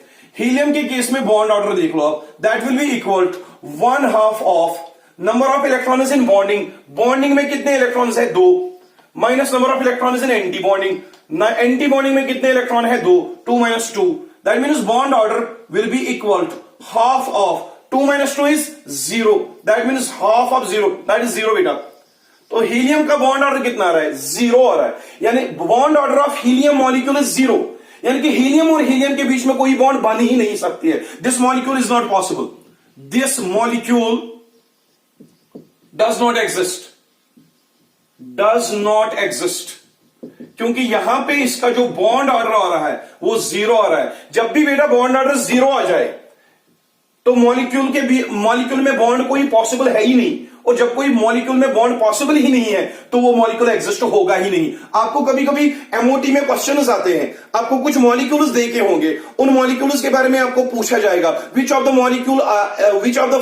The following molecules exists in nature. आपको सिंपली क्या करना है, बॉन्ड ऑर्डर डिटरमाइन करना है। जिसका बॉन्ड ऑर्डर 0 होगा और जिसका बॉन्ड ऑर्डर 0 होगा वो नेचर में एग्जिस्ट ही नहीं करेगा, क्योंकि कोई बॉन्ड पॉसिबल ही नहीं है उस मॉलिक्यूल में। और जिसका बॉन्ड ऑर्डर पॉजिटिव आएगा, 0 से ज्यादा आएगा, that molecule will exist in nature. अब हीलियम मॉलिक्यूल क्यों एग्जिस्ट नहीं करता नेचर में, बिकॉज इसका बॉन्ड ऑर्डर 0 आ रहा है बेटा। इसके हीलियम और हीलियम के बीच में कोई बॉन्ड पॉसिबल ही नहीं है। जो बॉन्ड ही पॉसिबल नहीं है तो ये मॉलिक्यूल एग्जिस्ट ही नहीं करेगा। अब हाइड्रोजन मॉलिक्यूल एग्जिस्ट करता है कि नहीं करता, करता है बेटा, क्योंकि यहां पे एक बॉन्ड बन रही है, क्योंकि बॉन्ड ऑर्डर 1 है। तो एक रूल है यहां पे, ये मैं हटा देता हूं। एक रूल है यहां पे, वो रूल क्या है, द स्टेबिलिटी ऑफ मॉलिक्यूल। एक मॉलिक्यूल की स्टेबिलिटी, हाइड्रोजन मॉलिक्यूल की स्टेबिलिटी, हीलियम मॉलिक्यूल की स्टेबिलिटी, या किसी भी मॉलिक्यूल की stability, that is directly related to the bond order of the molecule. Molecule की स्टेबिलिटी जो है वो बॉन्ड ऑर्डर पे डिपेंड करती है। अब जो हाइड्रोजन का बॉन्ड ऑर्डर क्या था 1 था तो स्टेबल है, और हीलियम का बॉन्ड ऑर्डर क्या था 0 है तो अनस्टेबल होगा, नेचर में एग्जिस्ट ही नहीं करेगा। ये आपको ऐसे समझना है, जिस सबस्टेंस का बॉन्ड ऑर्डर जितना ज्यादा होगा वो उतना ज्यादा स्टेबल होगा, और जिसका बॉन्ड ऑर्डर जितना कम होगा वो उतना अनस्टेबल होगा। तो एग्जांपल लेते हैं बेटा, और एग्जांपल्स लेते हैं। ये मैं हटा देता हूं, हाइड्रोजन के बदले H2 के बदले मैं यहां पे लेता हूं H2 पॉजिटिव। H2 पॉजिटिव, ये H2 पॉजिटिव एक आयन है, हाइड्रोजन का आयन। ये हाइड्रोजन मॉलिक्यूल था, उसने एक इलेक्ट्रॉन लॉस किया है, तो इसमें कितने इलेक्ट्रॉन होंगे, H2 के पास कितने इलेक्ट्रॉन होते हैं 2, और H2 पॉजिटिव के पास 2 इलेक्ट्रॉन, 2 में से एक इलेक्ट्रॉन लॉस हो गया है, यहां पे एक ही इलेक्ट्रॉन है। तो इसकी जो इलेक्ट्रॉनिक कॉन्फ़िगरेशन आएगी, what will be the electronic configuration, H2 के पास 2 इलेक्ट्रॉन, एक इलेक्ट्रॉन हो गया लॉस, वहां पे कितने एक इलेक्ट्रॉन रहेंगे, एक इलेक्ट्रॉन रहेगा। What will be the electronic configuration, sigma 1s1, sigma 1s1। अब इसका बॉन्ड ऑर्डर देखते हैं, bond order is equal to half of number of electrons in bonding. अब बॉन्डिंग में कितना इलेक्ट्रॉन है, एक है, minus number of electrons in anti bonding, anti bonding तो है ही नहीं, 1 माइनस 0, तो बॉन्ड ऑर्डर आ रहा है हाफ ऑफ 1, हाफ ऑफ 1 मतलब 0.5। यहां पे जो बॉन्ड ऑर्डर आ रहा है देख लीजिए, बॉन्ड ऑर्डर आ रहा है 0.5, 0 नहीं आ रहा। अगर 0 आता बॉन्ड ऑर्डर यहां पे तो मैं कहता ये एग्जिस्ट नहीं होगा, लेकिन यहां पे पॉजिटिव आ रहा है, 0.5 आ रहा है वैल्यू, तो 0.5 वैल्यू आना यानी कि इस मॉलिक्यूल में आधी बॉन्ड पॉसिबल है, तो ये भी स्टेबल होगा, ये एग्जिस्ट करेगा इन नेचर। लेकिन अगर इन दोनों में कंपेयर करेंगे, H2 पॉजिटिव H2 के बीच में कंपेयर करेंगे, इसका बॉन्ड ऑर्डर 0.5 है, इसका बॉन्ड ऑर्डर 1 है, और जितना ज्यादा बॉन्ड ऑर्डर होगा उतना ज्यादा स्टेबल, और जितना कम बॉन्ड ऑर्डर उतना अनस्टेबल। तो ये वाला होगा अनस्टेबल और ये वाला होगा ज्यादा स्टेबल। लेकिन एग्जिस्ट ये करेगा क्योंकि बॉन्ड ऑर्डर इसमें निकल रहा है, जीरो नहीं आ रहा। अगर जीरो बॉन्ड ऑर्डर होता तो मैं ये कहता ये नेचर में एग्जिस्ट नहीं होगा, लेकिन इसका बॉन्ड ऑर्डर जीरो नहीं आ रहा, 0.5 आ रहा है। दैट मीन्स ये नेचर में एग्जिस्ट करेगा, और इसका बॉन्ड ऑर्डर 1 आ रहा है तो ये तो एग्जिस्ट करेगा ही करेगा। अब और एक एग्जांपल लेते हैं बेटा, और एक एग्जांपल मैं वो यहां पे समझा देता हूं, और एक एग्जांपल मैं यहां पे समझा देता हूं। H2 नेगेटिव, H2 नेगेटिव मैं यहां पे समझा देता हूं अलग से, यहां पे समझा देता हूं। और एक चीज समझिएगा, H2 के पास 2 इलेक्ट्रॉन, अपने 2 इलेक्ट्रॉन, और एक इलेक्ट्रॉन गेन किया है, यहां पे नेगेटिव चार्ज दिया हुआ है, तो 3 इलेक्ट्रॉन होंगे इसके पास। एक तो हाइड्रोजन 2 है, 2 हाइड्रोजन के 2 इलेक्ट्रॉन और एक नेगेटिव चार्ज, यानी कि हो गए 3 इलेक्ट्रॉन। तो इसकी जो इलेक्ट्रॉनिक कन्फिगरेशन आएगी sigma 1s2 sigma star 1s1 1s1, sigma 1s2 में 2 इलेक्ट्रॉन, सिग्मा स्टार एंटीबॉडी में 1 इलेक्ट्रॉन, 2 और 1 हो गए 3 इलेक्ट्रॉन इसके पास टोटल है। तो बॉन्ड ऑर्डर डिटरमाइन करेंगे। Bond order is equal to half of number of electrons in bonding, कितने हैं 2 है, minus number of electrons in anti bonding, कितने हैं 1 है। That means bond order will be equal to half of 2 minus 1, 2 minus 1 is 1, तो इसका जो bond order आएगा 0.5 आएगा फिर से। तो 0.5, यहां पे भी 0.5 बॉन्ड ऑर्डर आ रहा है और यहां पे भी 0.5 बॉन्ड ऑर्डर आ रहा है। लेकिन एक चीज मैं आपको इंपॉर्टेंट समझा देता हूं, यहां पे H2 मॉलिक्यूल का बॉन्ड ऑर्डर 1 है, इससे भी ज्यादा, इससे भी ज्यादा, यानी कि ये वाला हाइड्रोजन मॉलिक्यूल जो है ये हाईली स्टेबल होगा। H2 molecule will be more stable. ये H2 मॉलिक्यूल इससे भी स्टेबल होगा और ये H2 मॉलिक्यूल इससे भी ज्यादा स्टेबल होगा, क्योंकि हाइड्रोजन मॉलिक्यूल का बॉन्ड ऑर्डर इससे भी ज्यादा आ रहा है और इससे भी ज्यादा। तो ये तो इन तीनों में से सबसे स्टेबल यही होगा। अब हमें देखना है सर इन दोनों में से ज्यादा स्टेबल कौन होगा। हमने क्या कहा था, stability depends on bond order. इसका बॉन्ड ऑर्डर क्या है 0.5, अब इसका बॉन्ड ऑर्डर भी क्या है 0.5। क्या सर इन दोनों का बॉन्ड स्टेबिलिटी सेम होगा? नहीं होगा। समझ लेना, इंपॉर्टेंट कंसेप्ट है। इसका बॉन्ड ऑर्डर 0.5, इसका बॉन्ड ऑर्डर भी 0.5। सर आपने कहा जब बॉन्ड ऑर्डर ज्यादा हो स्टेबिलिटी ज्यादा होगी, जब बॉन्ड ऑर्डर कम हो स्टेबिलिटी कम होगी, जब बॉन्ड ऑर्डर सेम हो क्या स्टेबिलिटी सेम होगी? नहीं। जब बॉन्ड ऑर्डर सेम हो उस टाइम इन दोनों में से स्टेबल कौन होगा वो प्रिडिक्ट करने के लिए आपको चेक करना है किसके पास एंटी बॉन्डिंग वाले इलेक्ट्रॉन ज्यादा है। अब देख लो बेटा, इसका बॉन्ड ऑर्डर 0.5, इसका भी बॉन्ड ऑर्डर 0.5। अगर मैं कहूं तो दोनों की स्टेबिलिटी बराबर है, क्योंकि मैंने ही कहा था bond order depends upon stability depends upon bond order. अगर यहां पे बॉन्ड ऑर्डर 0.5 है, यहां पे भी 0.5 है, सो इन दोनों का स्टेबिलिटी सेम होना चाहिए। लेकिन केमिस्ट्स का कुछ और कहना है, वो कहते हैं इन दोनों का बॉन्ड ऑर्डर सेम है, no doubt about that, but इन दोनों की स्टेबिलिटी सेम नहीं होगी। स्टेबिलिटी इन दोनों की सेम नहीं होगी। अगर आपको इन दोनों में से चेक करना है कौन सा ज्यादा स्टेबल होगा या कौन सा अनस्टेबल होगा, आप देख लीजिए किसके पास इन दोनों में से, ये तो हो गया कंप्लीट। इसका बॉन्ड ऑर्डर सीधे ही इन दोनों से ज्यादा है, ये हाईली स्टेबल आएगा, नंबर 1 पे आएगा। अब इन दोनों में से आप चेक करो किसके पास एंटी बॉन्डिंग वाले इलेक्ट्रॉन ज्यादा है। इसके पास कोई एंटी बॉन्डिंग वाला इलेक्ट्रॉन है? नहीं है। इसके पास एक एंटी बॉन्डिंग इलेक्ट्रॉन है।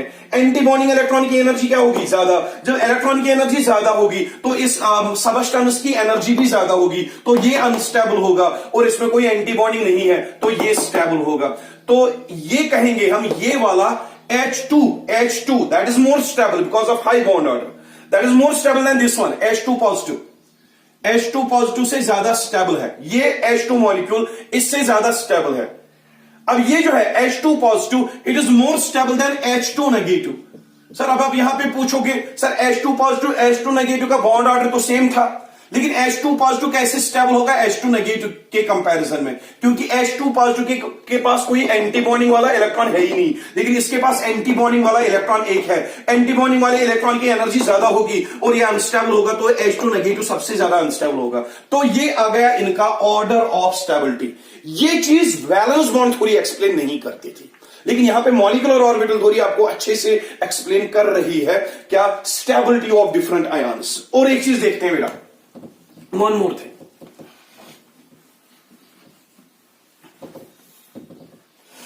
बेटा जो मैंने आपको ऑर्डर दिखाया था, कौन सा order? Sigma 1s sigma star 1s, इसकी एनर्जी इससे कम। फिर इसकी एनर्जी सिग्मा स्टार 1s की एनर्जी सिग्मा 2s से कम, सिग्मा 2s की एनर्जी सिग्मा स्टार 2s से और ऑर्बिटल से कम। फिर इसकी एनर्जी पाई 2px और पाई 2py की एनर्जी, दोनों की एनर्जी सेम होती थी, इन दोनों की एनर्जी, लेकिन इनकी एनर्जी कम होती थी। किससे? सिग्मा स्टार 2pz से। इसकी एनर्जी कम, pi star 2px is equal to pi star 2py। इन दोनों की एनर्जी बराबर बराबर है और इसकी एनर्जी कम है, सिग्मा स्टार 2px। बेटा ये जो ऑर्डर आ रहा है, ऑर्डर जो आ रहा है एनर्जी ऑफ मॉलिक्यूलर ऑर्बिटल्स की, this order is applicable, this order is applicable for the elements, for the elements having atomic number equal to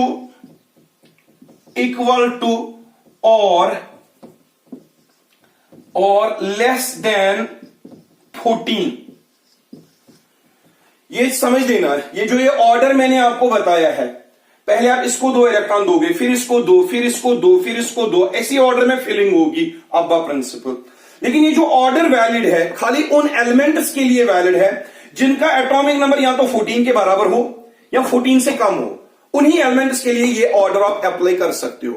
और जिन एलिमेंट्स का एटॉमिक नंबर 14 से ज्यादा हो उनके लिए ये ऑर्डर अप्लाई नहीं होता। जैसे आपके पास है ऑक्सीजन, ऑक्सीजन का एटॉमिक नंबर 14, तो उसकी O2 मॉलिक्यूल की इलेक्ट्रॉनिक कॉन्फ़िगरेशन लिखने के लिए आप ये ऑर्डर यूज नहीं करोगे, उसके लिए दूसरा ऑर्डर आएगा, वो मैं पढ़ा देता हूं आगे जाके। और जैसे F2 है फ्लोरीन, फ्लोरीन का एटॉमिक फ्लोरीन का एटॉमिक नंबर जो है, सॉरी मैंने गलत कर दिया है, जो ऑक्सीजन है, ऑक्सीजन का एटॉमिक नंबर 8 है, it is not atomic number. एक चीज याद रख लो, for the elements having number of electrons, not atomic number, number of electrons, वो एलिमेंट्स जिनके इलेक्ट्रॉन्स, नॉट एटॉमिक नंबर, जिनके इलेक्ट्रॉन्स या तो 14 के बराबर हो या 14 से कम हो, उनके लिए यह ऑर्डर अप्लाई होता है। फिर से समझिएगा, सॉरी टू से, sorry for the previous thing, जो मैंने अभी बोला वो गलत था। अब सुनिए, यह ऑर्डर तब एप्लीकेबल होता है उन मॉलिक्यूल्स में, उन आयन्स में जिनके इलेक्ट्रॉन्स या तो 14 हो या तो 14 से कम हो। अब जो ऑक्सीजन मॉलिक्यूल आता है O2 मॉलिक्यूल में एक ऑक्सीजन के एक इलेक्ट्रॉन, दूसरे ऑक्सीजन के एक इलेक्ट्रॉन, 8 और 8 कितने हुए? 16 इलेक्ट्रॉन्स। 16 इलेक्ट्रॉन्स वाले केस में ये वाली इलेक्ट्रॉनिक कॉन्फ़िगरेशन अप्लाई नहीं होगी। फ्लोरीन F2, एक फ्लोरीन का एटॉमिक नंबर है 9, दूसरे का भी 9, F2 में कितने इलेक्ट्रॉन्स आएंगे? 9 + 9 दैट इज 18। तो 18 इलेक्ट्रॉन्स वाले केस में ये वाला ऑर्डर अप्लाई नहीं होगा, उसके लिए जो ऑर्डर अप्लाई होगा वो अलग से अप्लाई होगा बेटा। तो देख लीजिए फिर से, मेरे पास एक सबस्टेंस है Li2 लिथियम मॉलिक्यूल, इसके केस में लिथियम मॉलिक्यूल, क्या लिथियम मॉलिक्यूल एग्जिस्ट होता है नहीं होता है वो हम देखेंगे। देख लीजिए बेटा, लिथियम मॉलिक्यूल एग्जिस्ट होता है नहीं होता है, देखते हैं। इसके इलेक्ट्रॉन, इसके पास कितने इलेक्ट्रॉन होंगे? एक लिथियम का एटॉमिक नंबर 3, दूसरे का भी 3, 3 + 3 6, तो इसमें टोटल 6 इलेक्ट्रॉन्स है, यानी कि 14 से कम, तो ये वाला ऑर्डर हम इस्तेमाल कर सकते हैं। 6 इलेक्ट्रॉन्स को डिस्ट्रीब्यूट कर दो, sigma 1s2, sigma star 1s2, और 2 इलेक्ट्रॉन है सिग्मा 2s2, सिग्मा 2s2। अब सिग्मा 1s में 2 इलेक्ट्रॉन आ रहे हैं, सिग्मा स्टार में 2 इलेक्ट्रॉन आ रहे हैं, सिग्मा 2s में 2 इलेक्ट्रॉन आ रहे हैं, तो 6 इलेक्ट्रॉन आ गए यहां पे। तो इसका बॉन्ड ऑर्डर डिटरमाइन करो आप, bond order that will be equal to half of number of electrons in bonding. अब बॉन्डिंग वाले इलेक्ट्रॉन ये एक तो ये है, दूसरा ये है, 2 + 2 इज 4, बॉन्डिंग के इलेक्ट्रॉन 4 माइनस एंटी बॉन्डिंग के इलेक्ट्रॉन 2, तो यहां पे 4 - 2, half of number of electrons in bonding 4 minus number of electrons in anti bonding 2, that means it is equal to half of 4 - 2 is 2, half of 2 is 1, that means इसका bond order 1 है, bond order is positive, तो that means it will be stable and it will exist in nature, it will exist in nature. तो आपने यहां पे देख लिया है, जिस मॉलिक्यूल का बॉन्ड ऑर्डर पॉजिटिव होगा वो नेचर में एग्जिस्ट होगा, जिसका बॉन्ड ऑर्डर 0 होगा वो एग्जिस्ट नहीं करेगा, और जिसको बॉन्ड ऑर्डर कम होगा, जितना कम होगा उतना वो कम स्टेबल होगा, और जितना जिसका बॉन्ड ऑर्डर ज्यादा हो उतना वो ज्यादा स्टेबल होगा। अब बात करते हैं बेटा मैग्नेटिक कैरेक्टर की। मॉलिक्यूलर ऑर्बिटल थ्योरी के थ्रू हम कैसे मॉलिक्यूल्स का जो मैग्नेटिक कैरेक्टर है वो कैसे एक्सप्लेन करते हैं, तो इसको मैं रब कर देता हूं। फिर से समझिए, ये जो ऑर्डर मैंने दिया था, it is applicable only for those molecules और those substances which have number of electrons equal to 14 और लेस देन दैट।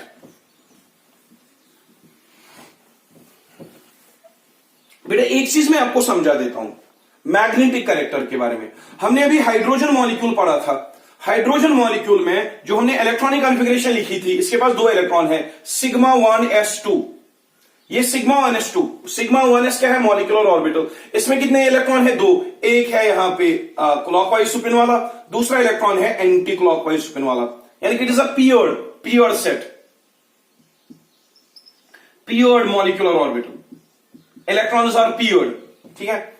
और यहां पे मैंने और एक एग्जांपल लिया था, H2 पॉजिटिव।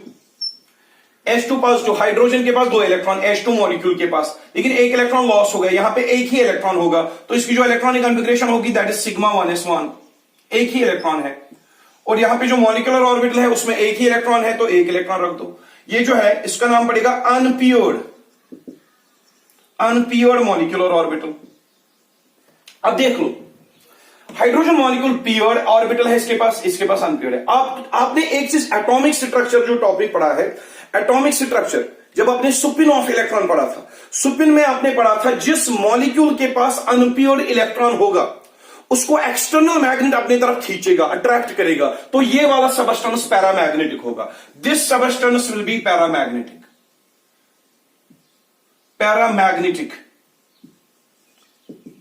एंड इसके पास कोई अनपियर्ड इलेक्ट्रॉन है ही नहीं। इसका स्पिन भी कैंसिल हो जाएगा, प्लस हाफ माइनस हाफ, तो मैग्नेटिक मूवमेंट भी कैंसिल होगा। इसका जो नेट स्पिन होगा प्लस हाफ माइनस हाफ 0, और स्पिन 0, तो इसका मैग्नेटिक मूवमेंट भी 0 आएगा। और इसको जो एक्सटर्नल मैग्नेट है वो रिपेल करेगा, इसको एक्सटर्नल मैग्नेट रिपेल करेगा, और इट विल बी डायामैग्नेटिक। तो यहां पे मॉलिक्यूलर ऑर्बिटल थ्योरी के थ्रू हम एक्सप्लेन कर पा रहे हैं कि कौन सा सबस्टेंस पैरामैग्नेटिक होगा और कौन सा सबस्टेंस डायामैग्नेटिक होगा। अब यहां पे देख लीजिए, रूल क्या है, जिस सबस्टेंस के पास अनपियर्ड इलेक्ट्रॉन होंगे उसको मैग्नेट अट्रैक्ट करेगा, वही होगा पैरामैग्नेटिक, और जिस सबस्टेंस के पास अनपियर्ड इलेक्ट्रॉन है ही नहीं और वो होगा डायामैग्नेटिक। तो देख लेते हैं और एक एग्जांपल देख लेते हैं बेटा। और एक एग्जांपल मैंने अभी लिया था Li2 molecule, lithium Li2 molecule. इसका बॉन्ड ऑर्डर 1 आया था। इसके पास कितने इलेक्ट्रॉन है? टोटल 6। इलेक्ट्रॉनिक कॉन्फ़िगरेशन क्या थी? Sigma 1s2, sigma star 1s2 और सिग्मा 2s2। ये थी इसकी electronic configuration.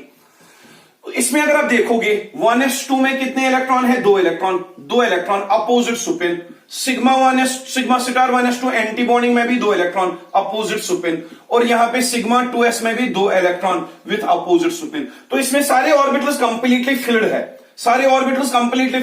It will be repelled by the magnetic field. जब इसको रिपेल करेगा तो ये डायामैग्नेटिक होगा, diamagnetic. That means with the help of molecular orbital theory, we are explaining which substance can be paramagnetic and which substance can be diamagnetic, or paramagnetic or diamagnetic.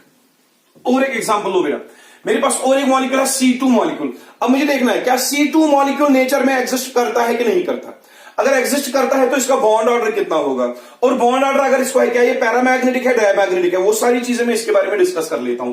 तो carbon का atomic number क्या है? 6। एक carbon के पास 6 electron, यहां पे 2 है, 6 plus 6 that is 12 electron आपको डिस्ट्रीब्यूट करने हैं। पहले क्या आएगा? सिग्मा 1s2, 2 इलेक्ट्रॉन आ गए, इसके पास 12 इलेक्ट्रॉन है। कार्बन का एटॉमिक नंबर 6, 6 इलेक्ट्रॉन एक कार्बन के, 6 दूसरे के, तो टोटल इलेक्ट्रॉन्स आएंगे 12 इलेक्ट्रॉन्स आपको डिस्ट्रीब्यूट करने हैं मॉलिक्यूलर ऑर्बिटल्स में। तो इलेक्ट्रॉनिक कॉन्फ़िगरेशन क्या आएगी? Sigma 1s2, sigma star 1s2, फिर आएगा सिग्मा 2s2, फिर आएगा sigma star 2s2।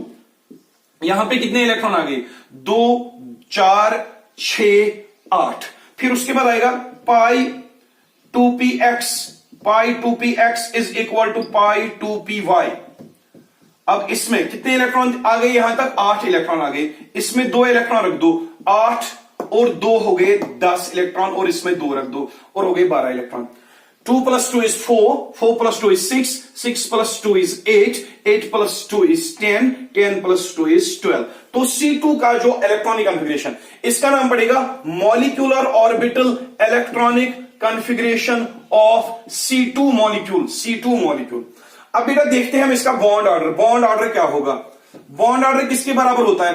Bond order is equal to half of number of electrons in bonding minus number of electron.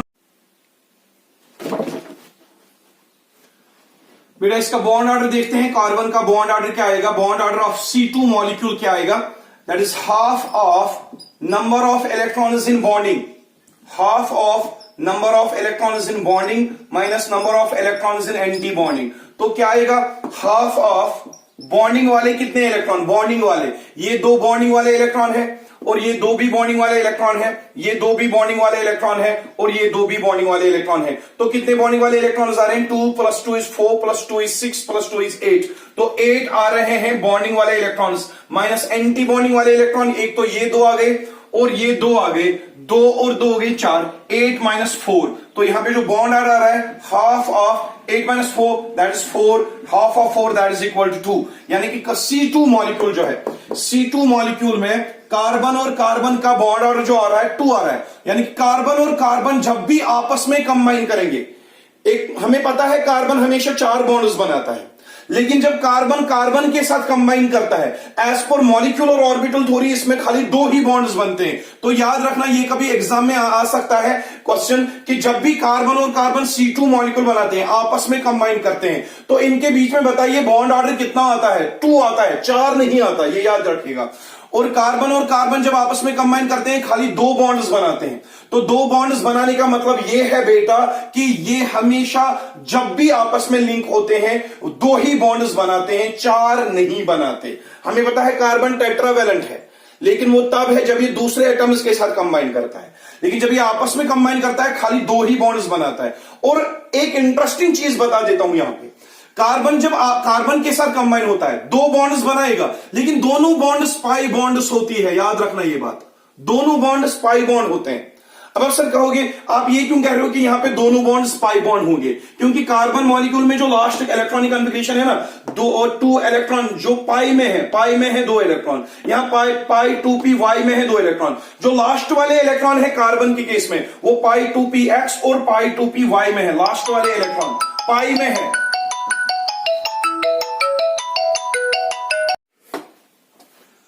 यहां पे कार्बन और कार्बन के बीच में हमेशा जो 2 बॉन्ड्स बनती है वो हमेशा पाई बॉन्ड्स इसलिए कहलाती है क्योंकि कार्बन की जो मॉलिक्यूलर ऑर्बिटल इलेक्ट्रॉनिक कॉन्फ़िगरेशन है उसके अकॉर्डिंग जो लास्ट वाले इलेक्ट्रॉन होते हैं, ये 2 और 2 इलेक्ट्रॉन, वो हमेशा पाई वाले मॉलिक्यूलर ऑर्बिटल्स में होते हैं. इसलिए हम कहते हैं जो C2 के में 2 बॉन्ड्स बनते हैं ये हमेशा बेटा पाई बॉन्ड्स होती है.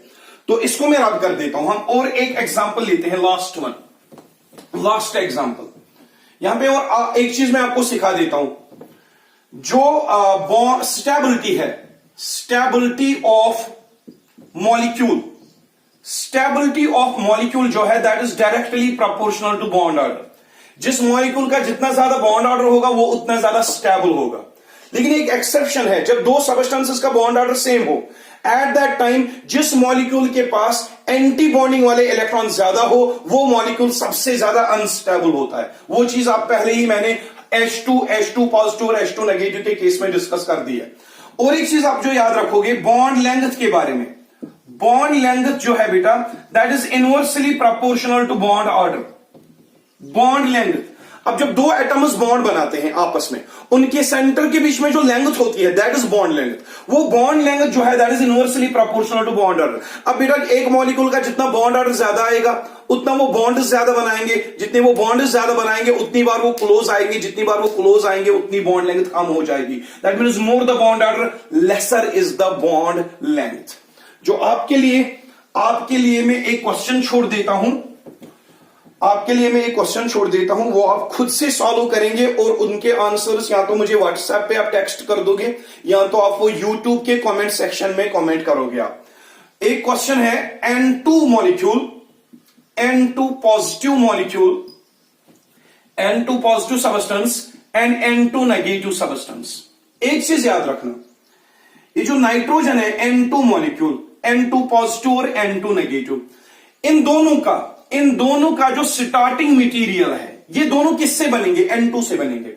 जब N2 एक इलेक्ट्रॉन लॉस करेगा तो ये बनेगा, जब N2 एक इलेक्ट्रॉन गेन करेगा तो ये बनेगा। अब N2 में कितने इलेक्ट्रॉन है? नाइट्रोजन का एटॉमिक नंबर 7, दूसरे का भी 7, 7 + 7 = 14। 14 इलेक्ट्रॉन वाले से ये बनेगा। इसने एक इलेक्ट्रॉन लॉस किया है, ये इलेक्ट्रॉन एक लॉस करेगा तो N2 पॉजिटिव बनेगा, इसमें आएंगे 13 इलेक्ट्रॉन्स। लेकिन इसके पास 14 इलेक्ट्रॉन है, अगर इसने एक इलेक्ट्रॉन गेन कर दिया, गेन करने के बाद ये वाला बनाएगा तो ये बनेगा, इसके पास होंगे 15 इलेक्ट्रॉन्स। सर अब यहां पे एक प्रॉब्लम है, आपने जो ऑर्डर दिया था, हमने जो ऑर्डर दिया था sigma 1s, sigma star 1s, sigma 2s, sigma star 2s, हमने वो कहा था वो ऑर्डर उन सबस्टेंसेस के लिए एप्लीकेबल है जिसमें 14 इलेक्ट्रॉन्स होंगे, 14 या 14 से कम। लेकिन इसमें कितने इलेक्ट्रॉन आ रहे हैं? 15। सर क्या हम इसकी इलेक्ट्रॉनिक कॉन्फ़िगरेशन उसी ऑर्डर के अकॉर्डिंग लिखे? बिल्कुल, क्योंकि ये जो सबस्टेंस बन रहा है किससे बन रहा है? N2 से। N2 के पास कितने इलेक्ट्रॉन्स है? 14। तो 14 इलेक्ट्रॉन वाले केस में वो sigma 1s, sigma star 1s, वो ऑर्डर इसमें अप्लाई होता है, तो इसी से ये बनता है। यानी कि इस वाले में भी वो order sigma 1s, sigma 2s, sigma star 2s, पाई 2px पाई, वो ऑर्डर इसमें भी अप्लाई होगा, क्योंकि ये जो N2 नेगेटिव है ये बनता है N2 से। N2 में 14 इलेक्ट्रॉन्स है। अब जो आपके लिए क्वेश्चन होगा बेटा वो ये है, आप इन तीनों का एक तो बॉन्ड ऑर्डर डिटरमाइन कर दीजिएगा, दूसरी इनका ऑर्डर ऑफ स्टेबिलिटी, इनमें से सबसे ज्यादा स्टेबल कौन होगा और अनस्टेबल कौन होगा, ऑर्डर ऑफ स्टेबिलिटी आप लिख लोगे। और उसके बाद बॉन्ड लेंथ्स का ऑर्डर आपने अभी पढ़ा, जिसका बॉन्ड ऑर्डर ज्यादा उसकी बॉन्ड लेंथ कम, तो बॉन्ड ऑर्डर डिटरमाइन करने के बाद आप इनको अरेंज कर दीजिएगा in increasing order of bond length किसकी कम होगी, किसकी ज्यादा होगी और किसकी सबसे ज्यादा। और इन तीनों में से कौन सा सबस्टेंस होगा पैरामैग्नेटिक, कौन सा सबस्टेंस होगा डायामैग्नेटिक, उन सारे क्वेश्चंस के आंसर आप या तो व्हाट्सएप पे टेक्स्ट कर दोगे या तो आप वो कमेंट सेक्शन में मुझे कमेंट करोगे, यूट्यूब के कमेंट सेक्शन में कमेंट करोगे। I hope you will give the answers. आपको ये समझ आ गया होगा। I am waiting for your answers. खुदा हाफिज।